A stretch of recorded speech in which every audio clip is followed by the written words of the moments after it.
Welcome to DRTSPR show. Name Dr. Tangella Shiva Prasad Reddy alias Dr. TSPR. Namaste, Adab, hello. Swagatam, Suswagatam. Pittala Ravi Babu Garu from Warangal. He is a new guest on our show who has been fighting to restore forests and to safeguard the symbiosis with environment, the nature. He was in JNTU, but into water resources. Unfortunately, 385 of them have been relieved after Telangana, who were supposed to be there now after HCU, Ragada. వారు తెలంగాణ వచ్చిన తర్వాత వనరులు నీటి వనరులపై వాడు జేఎన్టీయూలో పనిచేసేవారు. తెలంగాణ వచ్చిన తర్వాత అనూహ్యంగా తీసేశారు. ఎందుకంటే అడవులను మొత్తం కొల్లగొడుతున్నారు కదా. అందు గురించే 380 మందిని తీసేశారా. వారే రవిబాబు పిట్టల గారు మనకు ఈరోజు అతిథి. మనం ఎప్పటిలాగానే కేటీఆర్ మళ్ళా కేసీఆర్ మళ్ళీ రేవంత్ రెడ్డి గారు ఎంతసేపు ఇది ఆర్టిఫిషియల్ ఇమేజ్ కేసెస్ అని కొట్లాడుతూ ఉన్నారు హైదరాబాద్ సెంట్రల్ యూనివర్సిటీపై. Fine. And supreme court, we have been directly asking you, how is that you are keeping calm when rich biodiversity areas like agriculture university those lands were taken and the concrete jungle, new high court was being constructed there? Why Supreme Court kept quiet? Supreme Court Chief Justice then Chandrachud gar, he came to inaugurate it. Such a this is why we say parabole. One justice for HCU lands, the other justice, there is no justice for agriculture lands, and leave these two areas. What about Vikarabad Damagundam? 2,900 acres, my dear Supreme Court, High Court of Telangana, and all those political leaders. Rahul Gandhi ji, kya kar rahe ho aap ye? Kyun aapki sarkar chup baithti hai? And why KTR, BRS is not fighting, and why BJP is not fighting? And why RSS? Because it is Ramalingeshwara Swami. Hindus, Ramalingeshwara Swami endowment lands, mischievously, they have mysteriously converted it into from endowment to forest. A big conspiracy. RSS is keeping quiet. Sir, చెప్పండి. అందరికీ నమస్కారం. నా పేరు రవిబాబు పిట్టల. నేను పర్యావరణవేత్తని. ఏదైతే ఈ programme చేస్తున్నటువంటి doctor Thangallapalli sir గారికి నిజంగా ధన్యవాదాలు చెప్పాలి. ఈ రోజుల్లో ఎవరు స్వంతానికి నాకేం కావాలి, నా దగ్గరికి వస్తే ఏం చేస్తావు, నీ దగ్గరికి వస్తే ఏమిస్తావు అనే రోజులు ఇవి. అలాంటి రోజుల్లో ప్రకృతిని రక్షించడం కోసం, పర్యావరణాన్ని రక్షించడం కోసం, నేచురల్ రిసోర్సెస్ ని రక్షించడం కోసం ఈ దేశం యొక్క జాతీయ ఆస్తులైనటువంటి జాతీయ సంపద, వన సంపద, వన్య సంపద, నీటి సంపద, వృక్ష సంపద, అటవీ సంపద, వీటన్నిటిని రక్షించడానికి ముఖ్యంగా ముందుకొస్తున్నటువంటి మీకు ముఖ్యంగా నా హృదయపూర్వక ధన్యవాదాలు సార్. సో ఏదైతే మీరు స్పందిస్తున్నారో నేను చూస్తున్నాను, సోషల్ మీడియాలో చూస్తున్నాను, వార్తా పత్రికల ద్వారా చూస్తున్నాను, ముఖ్యంగా వీడియో ద్వారా మీరు చేసే వీడియోల ద్వారా నేను చూస్తున్నాను. ఏంటి అంటే మీకు ప్రకృతి పైన ఎంత ప్రేమ ఉందో కనిపిస్తోంది. ఈ దేశం యొక్క ప్రకృతి ఒక వ్యక్తికి కాకుండా సమాజానికి ఉపయోగపడాలి అనే మీ తపన నిజంగా చాలా గొప్ప విషయం, చాలా గర్వించదగ్గ విషయం, ప్రశంసనీయం. అయితే ఇక ఈ రోజు నేను ఎందుకంటే మీరు ఇంత ప్రశంసలు ఎందుకు, ఈ ప్రశంస కూడా ఎందుకంటే మనం గుర్తించాలి, అడవులు లేనిది ఇప్పుడు దామగుండం అడవి. రేవంత్ రెడ్డి గారు, రాజ్నాథ్ సింగ్ గారు, దామగుండం అడవి పోతే మూసీ నది అక్కడి నుంచే వస్తుంది. మూసీ నదికి ఇబ్బందే కాదా? అక్కడ వికారాబాద్ హవా మరిజుంకి దవా అన్నారు. అంటే టీబీ లాంటి వ్యాధులు, శ్వాసకోశ వ్యాధులు, the lung diseases, they use to go to Vikarabad. It is already there established. To those all DFOs and IFS officers, if you have no knowledge, don't prepare those documents which you do not understand. Tomorrow you will pay heavily, because nature is the best healer. ప్రకృతే మీ మీద పగబడుతుంది రేపు. మీకు జ్ఞానం లేకపోతే, విజ్ఞానం లేకపోతే దయచేసి తప్పుడు సమాచారం ఇవ్వకండి కోర్టుకు అక్కడ. And even we request honourable high court, now we're demanding, request is gone.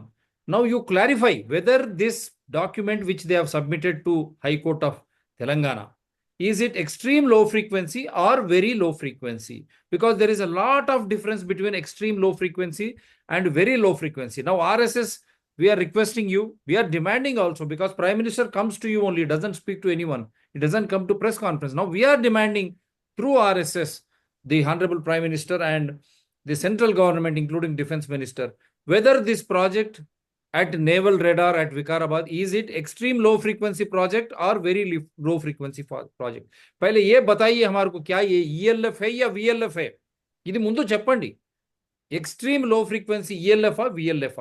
రెండవది, ఆర్ఎస్ఎస్ ఎందుకు మేము ఇన్వాల్వ్ చేస్తున్నాం ఈరోజు ఖచ్చితంగా అంటున్నట్టు, మీరు హిందువుల గురించి అంటున్నారు, ఓ చంక కొడతా ఉన్నారు వాక్ఫ్ బోర్డు, కానీ ఇక్కడ 2700 ఎకరాలు రామలింగేశ్వర స్వామి గుడికి చెందినటువంటి భూమిని ఒక ఒక మోసపూరితంగా వారు 2900 ఎకరాలు అటవీ శాఖకు ట్రాన్స్ఫర్ చేస్తే మీరు ఎందుకు మాట్లాడడం లేదు? ఇక్కడ రామలింగేశ్వరుడు కదా, ఓన్లీ అయోధ్యనైనా, ఇక్కడ భద్రాచలం లేడా, ఇక్కడ ఈ రామలింగేశ్వర స్వామి లేడా, కేరళలో రామపురం లేదా, రామసేతు లేడా?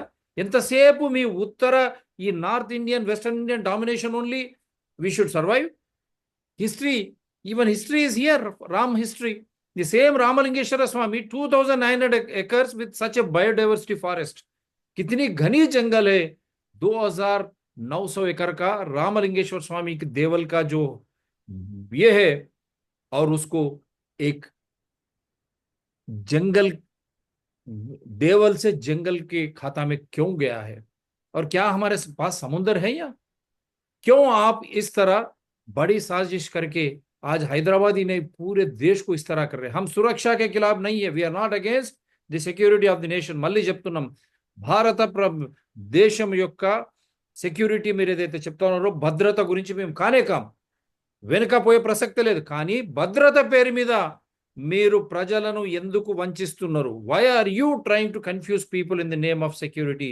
What is the document you are submitted? ELF, now you are talking about VLF. Sir ఒక మాట చెప్పండి, తర్వాత నేను చూపిస్తాను వారు ఏం మాట్లాడారో. సార్, నేను దేశ ప్రజలందరికీ మరియు రాజకీయవేత్తలకి, మేధావులకి, సైంటిస్టులకి, అదేవిధంగా పర్యావరణవేత్తలకి, పర్యావరణ ప్రేమికులకి, జంతు ప్రేమికులకి, వృక్ష ప్రేమికులకి నేను వేడుకుంటున్నా. ఎందుకు అనంటే, ఈ దేశం యొక్క సంపదను, అటు నీటిని కావచ్చు, అడవులను కావచ్చు, వన్యప్రాణులను కావచ్చు, చెట్లను కావచ్చు, న్యాచురల్ రిసోర్సెస్ కావచ్చు, కాపాడే యొక్క మన ప్రాథమిక విధి ఆర్టికల్ 51A/G ప్రకారంగా మన అందరి ప్రాథమిక విధి. నేను దేశం యొక్క సెక్యూరిటీకి కానీ, దేశం యొక్క రక్షణకు కానీ నేను వ్యతిరేకం కాను. కానీ ఎట్ ద సేమ్ టైం ఒక అభివృద్ధి చెందినటువంటి వేల సంవత్సరాల చరిత్ర కలిగినటువంటి అటవీ భూమి రిజర్వ్ ఫారెస్ట్ దామగుండం ఫారెస్ట్. ఈ ఫారెస్ట్ ను కొంతమంది కన్ను వేసి దాన్ని ఈ తెలంగాణకు తీసుకొచ్చుకున్నట్టయితే, ఈ తెలంగాణ అడవులను తీసుకొచ్చుకున్నట్టయితే బాగుంటది అనే ఉద్దేశంతో రాజకీయ నాయకులు, దేశ భద్రత కోసము మాత్రమే మేము చేస్తున్నాం అనేది సెంట్రల్ గవర్నమెంట్, కేంద్ర ప్రభుత్వము మీరు చేస్తున్నారు. కానీ ఒక్కసారి చూడండి, మీరు ఖాళీ ప్రదేశం లోపల ఎక్కడైనా ఉంటే మీరు పెట్టుకోండి. నాకు తెలుసు ఇది అనువైన ప్రదేశము అని మీరు చెప్తున్నారు, అనువైన ప్రదేశమే. కానీ ఈ ప్రాజెక్టు వలన, ఈ నేవీ రేడార్ ప్రాజెక్టు వలన, ఈ షిఫ్ట్ చేయబడ్డటువంటి తూర్పు తీర ప్రాంతం నుంచి, విశాఖపట్నం నుంచి ఇక్కడికి షిఫ్ట్ చేయబడినటువంటి ఈ ప్రాజెక్టు వల్ల 2900 ఎకరాల భూమి నష్టపోతోంది. ఒక పర్యావరణవేత్తగా నాకు చాలా బాధ కలుగుతోంది. నేను రామలింగేశ్వర స్వామి టెంపుల్ గురించి, నేను మిగతా వాటి గురించి తర్వాత మాట్లాడతాను. కానీ ఒక దేశ పౌరునిగా, ఈ దేశం లోపల ఒక ప్రాథమిక విధి కలిగిన వ్యక్తిగా ఆర్టికల్ 51A/G ప్రకారంగా నేను మాట్లాడుతున్నాను. చెప్పండి. ఎన్నో జంతువులు, ఎన్నో జాతుల జంతువులు, lot of species are there, endangered species, vulnerable species, schedule 1, schedule 2, schedule 3, schedule 4 లోపల చేర్చబడినటువంటి ప్రమాదకరమైనటువంటి జాబితాలలో ఉన్నటువంటి గొప్ప స్పీసెస్ జంతువులు అక్కడ ఉన్నాయి. ప్రమాదకరమైనటువంటి రెడ్ బుక్ లో చేర్చబడినటువంటి మొక్కలు అక్కడ ఉన్నాయి, ఔషధ మొక్కలు ఉన్నాయి, రకరకాలైనటువంటి పండ్లనిచ్చే మొక్కలు ఉన్నాయి, నీడనిచ్చే మొక్కలు ఉన్నాయి. అంత పెద్ద అడవి ఆవాసాన్ని, అభివృద్ధి చెందిన అడవి ఆవాసాన్ని నాశనం చేసుకొని అభివృద్ధి పేరుతోటి, దేశ రక్షణ పేరుతోటి దాని మీద ఈ దౌర్భాగ్యమైనటువంటి, ఈ ఘోరమైనటువంటి ఈ ఆక్రమణ అసలు మనము సహించరానిది.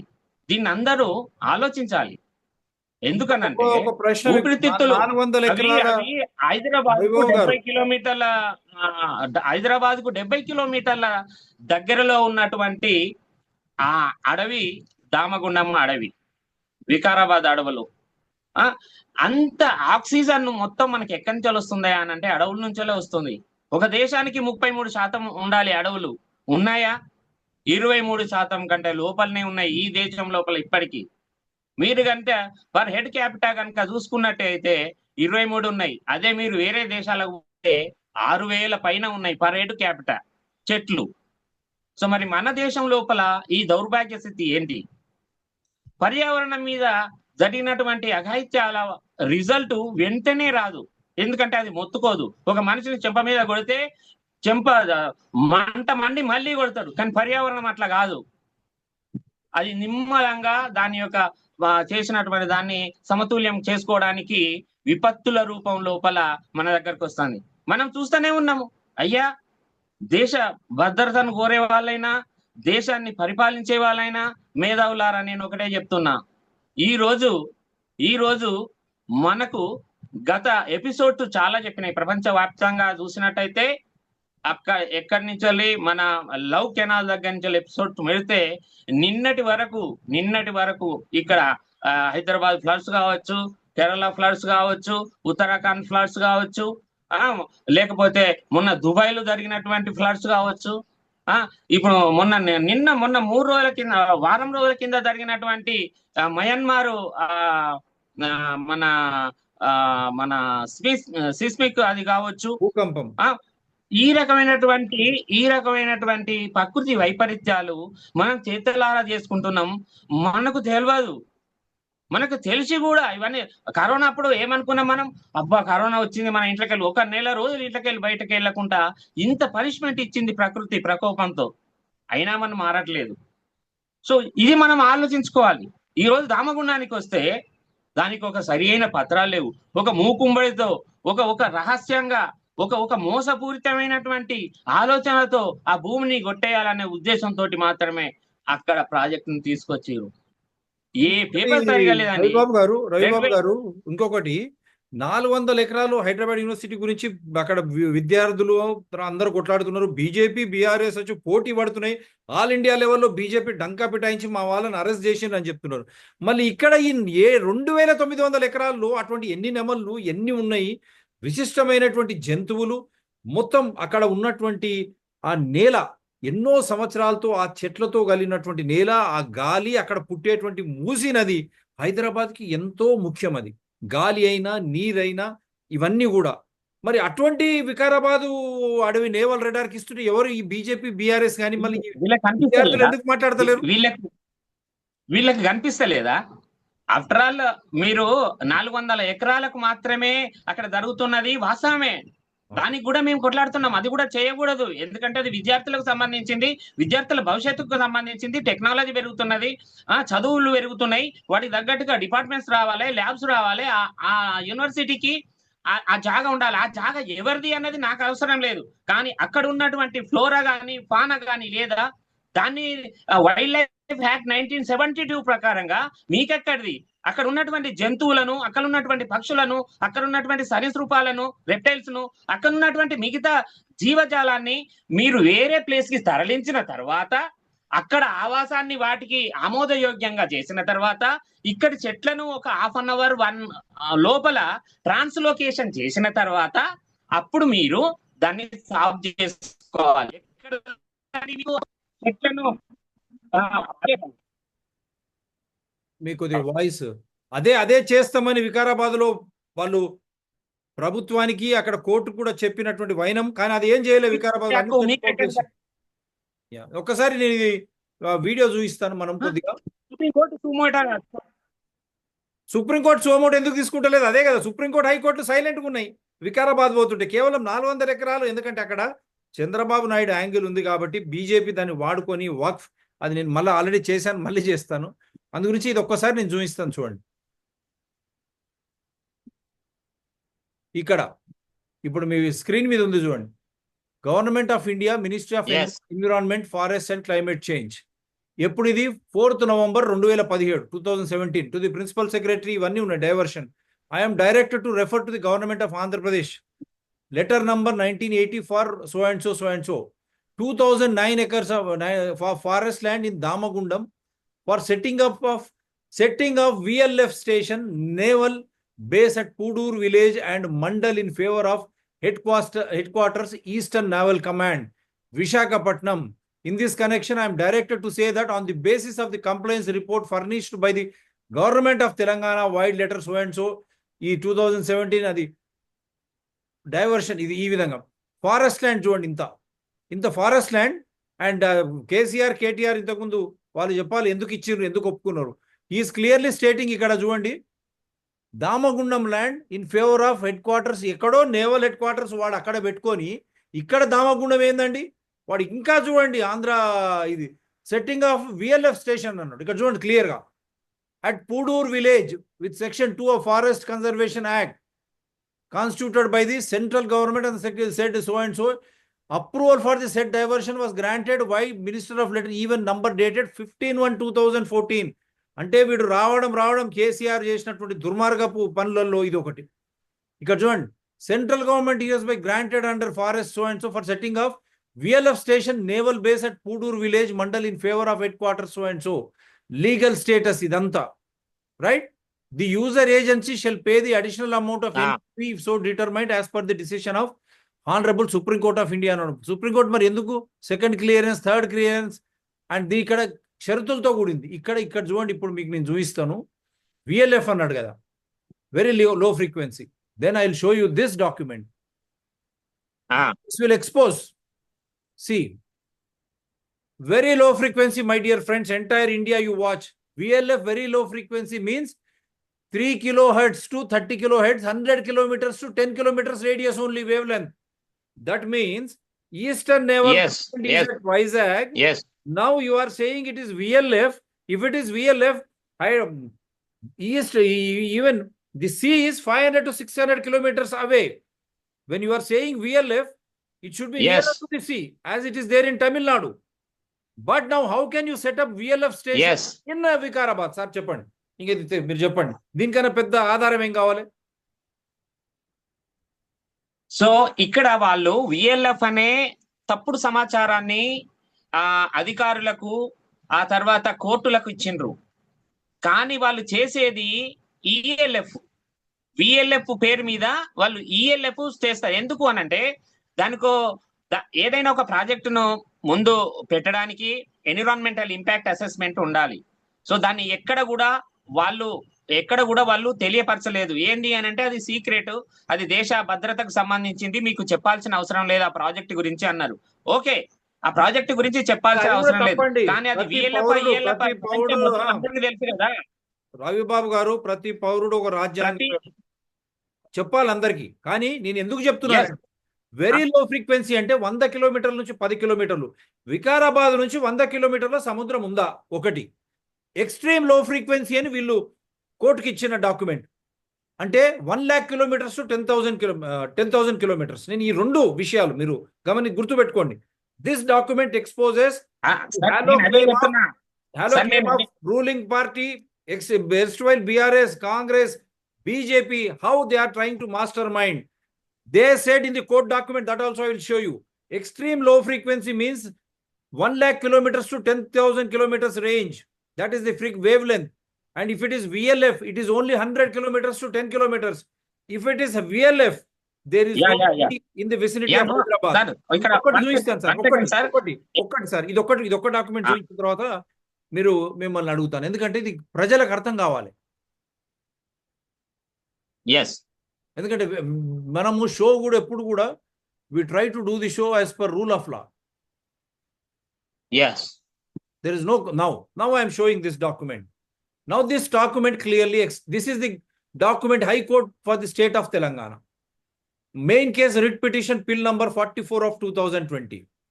Miss Rachana Vaddepalli, learned counsel for the petitioner, Parsa Anant Nageshwar Rao, A. Vishnuvardhan Reddy, these are all heard of on IA number 1 of 2024, an application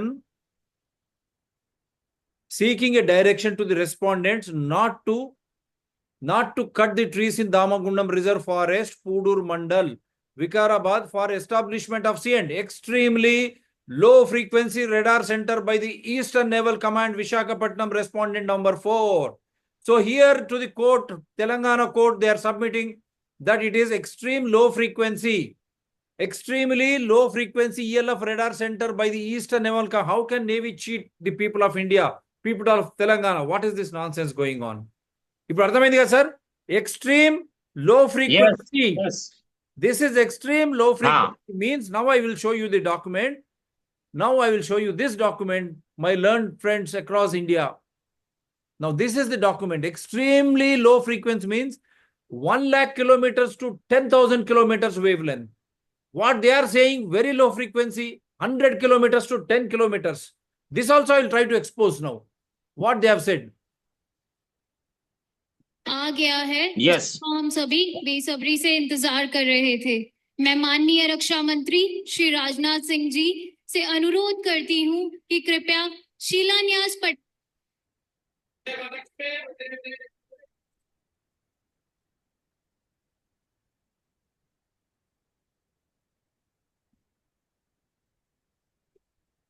అరుణ గారు,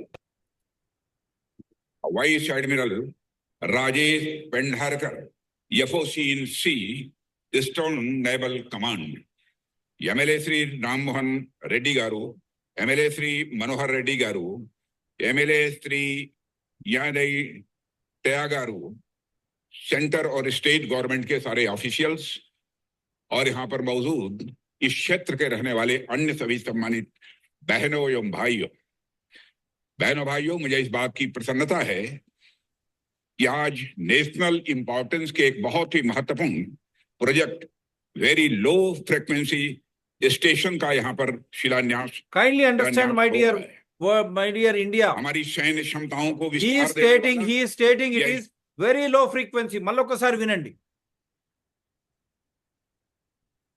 Yes, very low frequency అని చెప్తున్నారు. ఒక్కసారి వినండి సార్. అయ్యో. Need to run Windows on your Mac? Parallels Desktop makes it simple to integrate Windows apps in. Vinayak Damodar Savarkar, a controversial right-wing nationalist who remains a polarizing figure in India today, while nationalists hail him as a freedom. I'm sorry. This I'll try to. आ गया है जिसका हम सभी बेसब्री రాజ్నాథ్ సింగ్ గారు సభని ఉద్దేశించి MAS, Yes. Ministry of Home, Vice Admiral Rajesh Pendharkar, FOC in C, Eastern Naval Command, MLA Sri Rammohan Reddy Garu, MLA Sri Center or State Government, Yadai Tayagaru, centre और स्टेट गवर्नमेंट के सारे officials और यहाँ पर मौजूद इस क्षेत्र के रहने वाले अन्य सभी सम्मानित बहनों एवं भाइयों, मुझे इस बात की प्रसन्नता है कि आज नेशनल इंपॉर्टेंस के एक बहुत ही महत्वपूर्ण project very low frequency station का यहाँ पर Very low frequency station. Now Very low. the Chief Minister. Yeah. ఎందుకంటే ఇవన్నీ మనం ఆధారాలతో చేయాలి కదా షో बातचीत ఇప్పుడు करने కూడా. का भी अवसर मिलता रहता है। राजनाथ सिंह जी, आपको वेरी लो फ्रीक्वेंसी और एक्सट्रीम लो फ्रीक्वेंसी की कुछ पता है? क्लियर और secure communication Because they are even Yes. होता है। they are not giving minister, correct he information know. to Honorable Defense No, Minister. but, That is the worry. उदाहरण है, धीरे धीरे भेजने का इंतजाम किया गया। Now खबरों को everything this is अपनी there in the जेब public में domain. लेकर और जरूरी सेवाओं पर कोई ज्यादा negative impact. Now, Rajnath Singh ji, directly we are questioning you. Who gave you this to read when it is, you are saying very low frequency. Now your own, आपके भांति very low frequency का मतलब क्या है राजनाथ सिंह जी? अब यहां देखते हैं. अब देखिए राजनाथ सिंह जी आपको किस तरह बहकाओ. Very low frequency means 100 kilometre to 10 kilometre range है. क्या ये सही है? आप बताइए डिफेंस मिनिस्टर राजनाथ सिंह जी, किसने लिख के दिया आपको?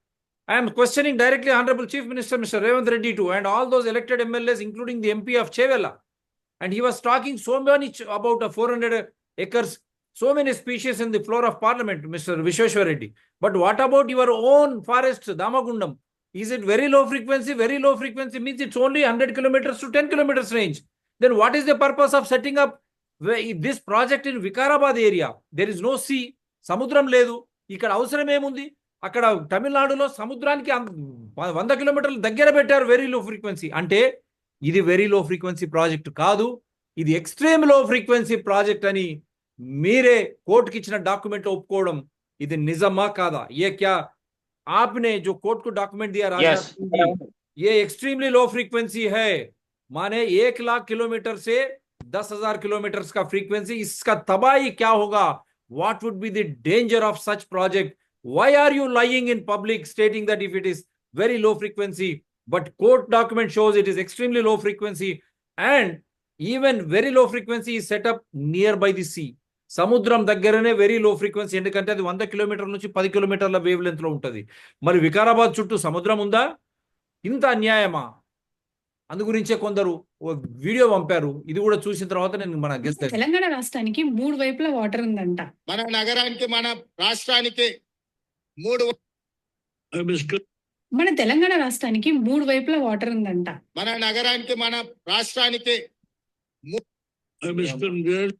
మన తెలంగాణ రాష్ట్రానికి 3 వైపుల వాటర్ ఉందంట. మన నగరానికి మన రాష్ట్రానికి 3 వైపుల సముద్రం ఉన్నది. 3 వైపుల సముద్రం ఉన్నది. 1947 సంవత్సరానికి ముందు హైదరాబాద్ లో సముద్రం ఉండేది సార్. తెల్లవాళ్లు మన దేశానికి స్వాతంత్రాన్ని ఇచ్చి వాళ్ళ దేశానికి వెళుతూ సికింద్రాబాద్ లో ఉన్న సముద్రాన్ని సర్కార్ ఎక్స్ప్రెస్ లో ఎక్కించుకుని ఇంగ్లాండ్ వెళుతుండగా ఇంజన్ వెనుకున్న బోగికి బొక్కబడి ఖైరతాబాద్ లో కొన్ని నీళ్లు కారిపోయాయి సార్. ఆ కారిపోయిన నీళ్లతో ఖైరతాబాద్ చెరువు నిండింది సార్.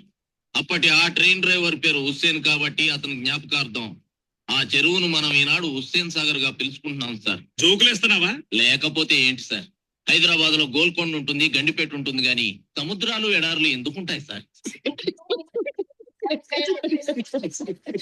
మన తెలంగాణ రాష్ట్రానికి సో ఇది చెప్పాలి, ఎందుకంటే ఈ విధమైనటువంటి అపహాస్యమైనటువంటి ఇది కూడా చేస్తున్నారు కాబట్టి. ఇప్పుడు నేను చెప్తాను ఇంకొక విషయం.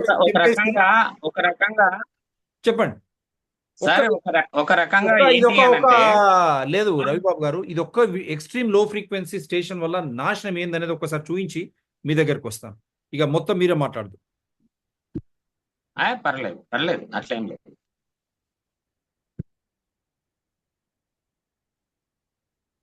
നിങ്ങൾ ജോലി ചെയ്യുന്ന സമയത്ത് ചെറിയ ചെറിയ അക്ഷരങ്ങളായിക്കോട്ടെ, നമ്മൾ ഫോൺ യൂസ് ചെയ്യുന്ന സമയത്ത് അതിൽ വന്നേക്കുന്ന വാക്കുകൾ വായിക്കാനായിട്ട് കഷ്ടപ്പെടുന്ന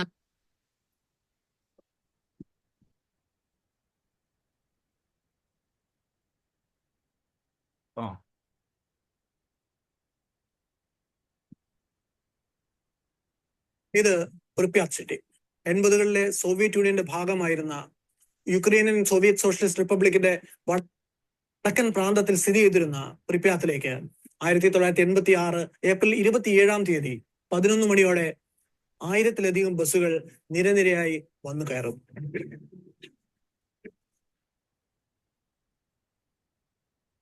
എല്ലാവരും അമ്പരപ്പോടെ ആ ബസ് റാലി നോക്കി നിന്ന പ്രിപ്യാത് നിവാസികളെ അഭിസംബോധന ചെയ്തുകൊണ്ട് ഒരു മൈക്ക് അനൗൺസ്മെന്റ് മുഴങ്ങും.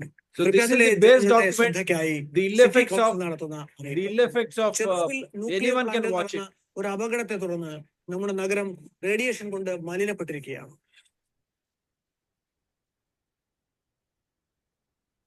ഇവിടുത്തെ അവസ്ഥ അനുനിമിഷം മോശമായിക്കൊണ്ടിരിക്കുകയാണ് എങ്കിലും സ്ഥിതിഗതികൾ നിയന്ത്രണാധീനമാക്കാൻ മനുഷ്യസാധ്യമായ എല്ലാ നടപടികളും സ്വീകരിച്ചുകൊണ്ടിരിക്കുകയാണ്. എങ്കിലും നമ്മുടെ സുരക്ഷയെ കരുതി, നമ്മുടെ കുട്ടികളുടെ ആരോഗ്യത്തെ കരുതി എത്രയും പെട്ടെന്ന് തന്നെ എല്ലാ പ്രിപ്യാത് നിവാസികളെയും ഈ ബസ്സുകളിൽ കയറ്റി കീവ് പ്രദേശത്തേക്ക് താൽക്കാലികമായി ഒഴിപ്പിക്കുകയാണ്. ഇന്ന് ഉച്ചയ്ക്ക് 2 മണി മുതൽ ഈ ആവശ്യം നിറവേറ്റാൻ ఎందుకు വേണ്ടി చెప్తున్నాను this document is there in the public domain. Ukraine Russia യുദ്ധം നടക്കുന്ന സാഹചര്യത്തിൽ നമ്മൾ യുദ്ധത്തിന്റെ ആദ്യ നാളുകളിൽ കേട്ടൊരു കാര്യമാണ് ബെലറൂസ് എന്ന് പറയുന്ന റഷ്യയുടെ തന്നെ സഖ്യമായിട്ടുള്ള ഒരു രാജ്യത്ത് നിന്ന് യുക്രൈനിലെ this is the original document. അപ്പൊ നിങ്ങൾ ഇപ്പോ കേട്ടതെന്ന് പറയുന്നത് അക്കാലത്ത് ഉപയോഗിച്ചിരുന്ന റേഡിയോയ്ക്ക് അകത്ത് വരുന്ന ആ ഒരു സിഗ്നലാണ്. ഏകദേശം 10 ഹിറ്റ്സ് ഫ്രീക്വൻസി വരുന്ന ഈ ഒരു സിഗ്നൽ എവിടെ നിന്നാണ് വരുന്നതെന്ന് ഏകദേശം ഒരു 10-15 വർഷക്കാലത്തേക്ക് ലോകത്തുള്ള വലിയൊരു റഡാർ സിസ്റ്റത്തിന്റെ ഭാഗമാണ് എന്നാണ് പിന്നീട് കാലം മനസ്സിലാക്കിയത്. എന്തിനായിരുന്നു അത്രയും വലിയ റഡാർ ഉണ്ടാക്കിയത് എന്ന് ചോദിച്ചു കഴിഞ്ഞാൽ അതിന്റെ പിന്നിലുള്ള പർപ്പസ് വർക്കിംഗ് വെച്ച് നോക്കുമ്പോൾ ഇപ്പോഴും ഒരുപാട് മിസ്റ്ററീസ് ഉണ്ട്. ഞാൻ എന്തായാലും ആ റഡാറിന്റെ സ്ട്രക്ചറിനെ കുറിച്ച് പറയാം. ലോകത്തിലെ ഏറ്റവും വലിയ റഡാർ എന്ന് വിശേഷിപ്പിക്കാൻ കഴിയുന്ന ഒരു ഇരുമ്പ് സ്ട്രക്ചറാണ് ഡ്യൂഗ എന്ന് പറയുന്നത്. 2 പേരുകൾ അടങ്ങിയ 3 സെറ്റ് റഡാറുകളാണ് സോവിയറ്റ് യൂണിയൻ ഉണ്ടാക്കാൻ ശ്രമിച്ചിരുന്നു. അതിൽ 2 എണ്ണം 1986 ചെർണോബിൽ സ്ഫോടനം ഉണ്ടായതിന്റെ ഫലമായിട്ട് ആളുകളെ ഒഴിപ്പിച്ച് So this was there in കൃത്യമായിട്ട് Soviet woodpecker. Its name is woodpecker. How many trades do you make in a day? So we call it as woodpecker. Let's see. The ill effects of that 150 Soviet trades annually. మళ్ళీ దాని తర్వాత అమెరికాలో కూడా already మనం ఒకసారి చూపించాం. Soviet union മനസ്സിലാക്കിയല്ല ഡ്യൂഗ റഡാറുകൾ ഉണ്ടാക്കിയത് എന്ന് അവകാശപ്പെടുന്നവരുണ്ട്. ഞാൻ പിന്നെ പറയാം. ഇവിടെ ഉണ്ടാക്കിയ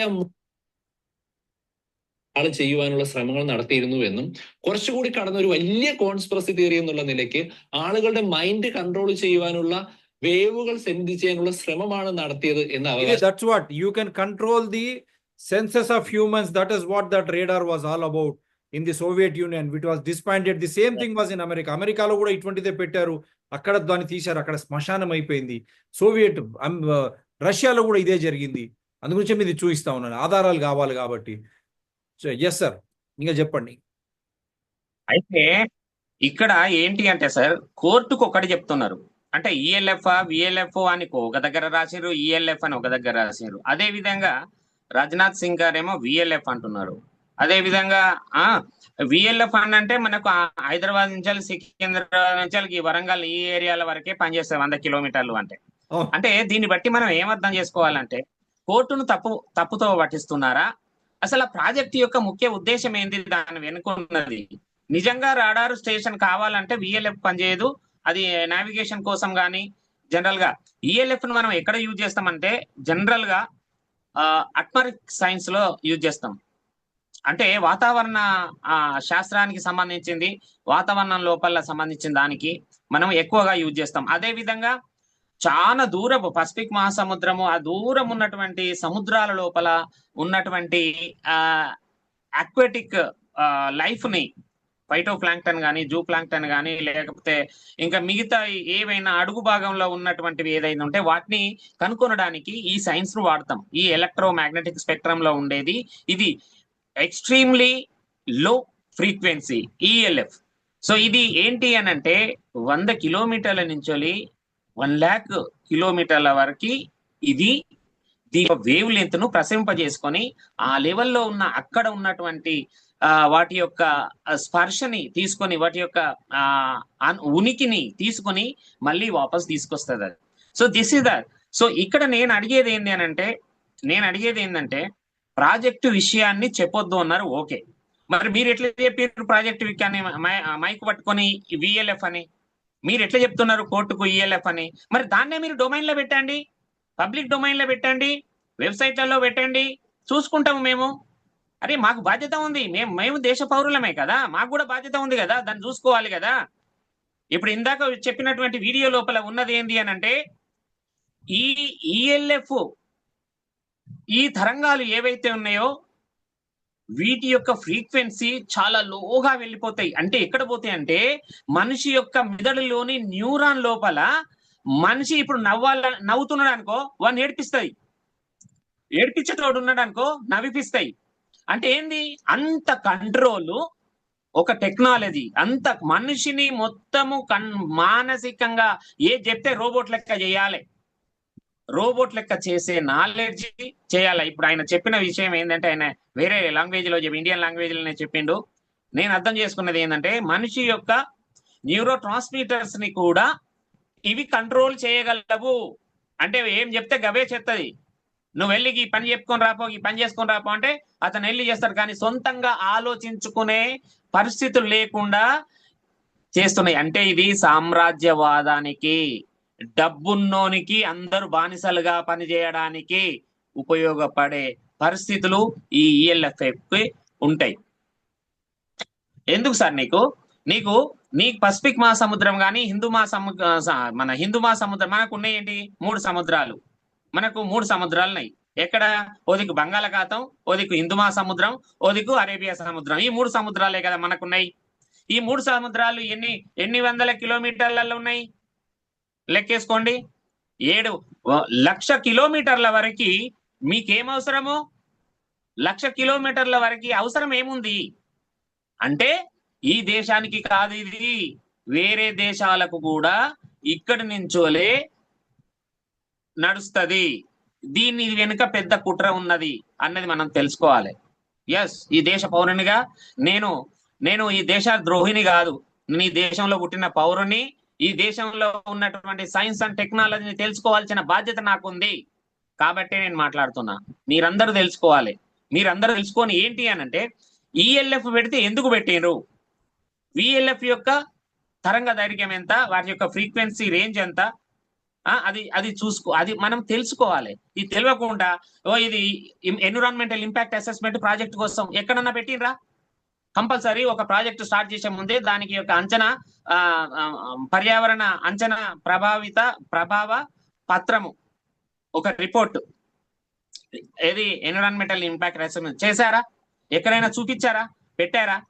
అసలు ఆల్రెడీ ఈ ప్రాజెక్టు 2017లోనే దాని యొక్క పర్మిషన్ అయిపోయింది పొల్యూషన్ కంట్రోల్ బోర్డు నుంచి. 2017లో తీసుకున్నారు, 2022 వరకు దాని పర్మిషన్ అయిపోయింది. మళ్ళీ పర్మిషన్ తీసుకోలేదు కదా, కోర్టులో ఉన్నది కాబట్టి మళ్ళీ పర్మిషన్ తీసుకోలేదు కదా. మరి తీసుకోకుండా ఎట్లా ఇనాగురేషన్ చేసిండ్రు? ఇది మనం ఆలోచించుకోవాలి. లాస్ట్ ఒక్క నిమిషం ఉంది. తెలంగాణ ప్రజలకు, దేశానికి ఒకటి దామగుండము, ఒక పర్యావరణవేత్తగా నేను దామగుండం అడవిని నాశనం చేయొద్దు, దాన్ని ఒక వృక్ష శ్మశానాన్ని చేస్తున్నారు. ఈ దేశంలో ఏదో మామూలుగా పైకి ట్రీస్ ను ట్రాన్స్లొకేషన్ చేస్తున్నారు కానీ చచ్చిపోయిన తర్వాత తీసుకుపోయి మనుషులనన్నా గోతిల లోపల తీసి పెడుతున్నారు కానీ సగం ప్రాణం పైకి సగం ప్రాణం కిందికి పెట్టి ఎండాకాలం లోపల ఈ ట్రాన్స్లొకేషన్ చేస్తున్నారు. ఇది తప్పుడు, ఇది శాస్త్ర విజ్ఞానానికి వ్యతిరేకము. రెండవది, అక్కడ ఫౌనా ఫ్లోరా చాలా పెద్ద ఎత్తున ఉన్నది. కొన్ని వేల సంవత్సరాల నుంచి ఆ అటవీ ఆవాసము అభివృద్ధి చెంది ఉన్నది. ఆ అభివృద్ధి చెందినటువంటి ఆవాసాన్ని ఖచ్చితంగా రక్షించుకోవాలి. దీనికి అందరూ సహకరించాలి, అటు ప్రభుత్వాలు సహకరించాలి. ఇప్పుడు ఉన్నటువంటి ప్రభుత్వం ఏదైతే సెంట్రల్ గవర్నమెంట్ ఉందో ఈ యొక్క ప్రాజెక్టును విత్డ్రా చేసుకోవాలి. అక్కడి నుంచి విత్డ్రా చేసుకొని మనిషి యొక్క ఆరోగ్యం, అక్కడ ఉన్నటువంటి జంతువులకు నష్టమే ఇది వస్తే, అక్కడ ఉన్నటువంటి నీరు కూడా అసలు నీటి ప్రాజెక్టే లేదు, ఇరిగేషన్ డిపార్ట్మెంట్ నుంచి ఒక రిపోర్టే లేదు. అక్కడ ఉన్నటువంటి చెట్లను తీసేస్తే ఆ ఫ్లడ్ అంతా ఎక్కడ పోవాలి, ఎక్కడ కంట్రోల్ కావాలి? హైదరాబాద్ మొత్తం లేచిపోతుంది. కాబట్టి హైదరాబాద్ కొట్టుకపోకుండా, అక్కడ ఉన్నటువంటి సాయిల్ కొట్టుకపోకుండా, అక్కడ ఉన్నటువంటి జంతువులు పోకుండా, అక్కడ ఉన్నటువంటి వృక్షాలు, జీవాలు, పక్షులు, ప్రతి ఒక్క జీవకోటి పోకుండా ఆ దామగుండం అడవి అట్లనే ఉండాలి. కానీ